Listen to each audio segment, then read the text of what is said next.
18 तारीख रविवार का दिन है। पंचमी थोड़ी सी वृद्धि की तरफ गई है, यानी अगले दिन सूर्योदय के समय पर थोड़ी देर के लिए रहेगी, उसके बाद षष्ठी का आगमन हो जाएगा। और इस दिन ग्रहों का परिवर्तन का योग जो बन रहा है वो विशेष तौर पर आपके लिए विजय के योग बनाता दिखाई दे रहा है।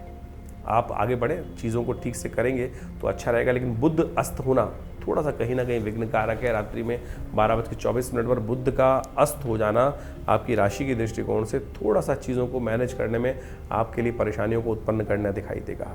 थोड़ा सा संकोच भाव मन में उत्पन्न आता दिखाई दे रहा है, तो कोशिश ये करें बुध को थोड़ी ताकत दें, हरी चीज़ों का दान करें, कन्या पूजन करें, ये आपके लिए अच्छा रहेगा। 19 तारीख सोमवार का अवसर, षष्ठी तिथि इस दिन विद्यमान है। ग्रह नक्षत्र के दृष्टिकोण से एक बात ध्यान रखिएगा, इस दिन भद्रा का योग है जो सुबह करीब 6:12 से लेकर शाम के 6:06 तक रहेगा। तो नए कार्यों में हाथ ना डालें, इस बात का ध्यान रखें। चाहे कोई मुहूर्त भी बता दिया जाए, लेकिन फिर भी भद्रा को अनदेखा मत कीजिएगा, नहीं तो फिर दोष लगता है और फिर उस कष्ट से, उस प्रकार के जीवन में जो भी कार्य होते हैं ना, फिर वो कष्ट समझ में नहीं आते। कहा जाता है इंद्र ने भी एक बार एक युद्ध आरंभ किया था भद्रा काल में, और लाख प्रयास करने के बावजूद भी उसमें विजय नहीं प्राप्त कर रहे थे।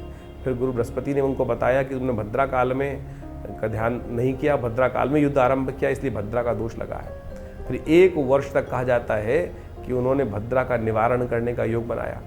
हर चतुर्थी में भद्रा का उपाय किया गया, तब जाकर मैंने ये स्वयं ये उपाय करके देखा, जो भद्रा का दोष काल को ठीक करने के लिए आप समझें जो कार्य 20 साल से रुके पड़े थे वो कार्य आरंभ हो गए।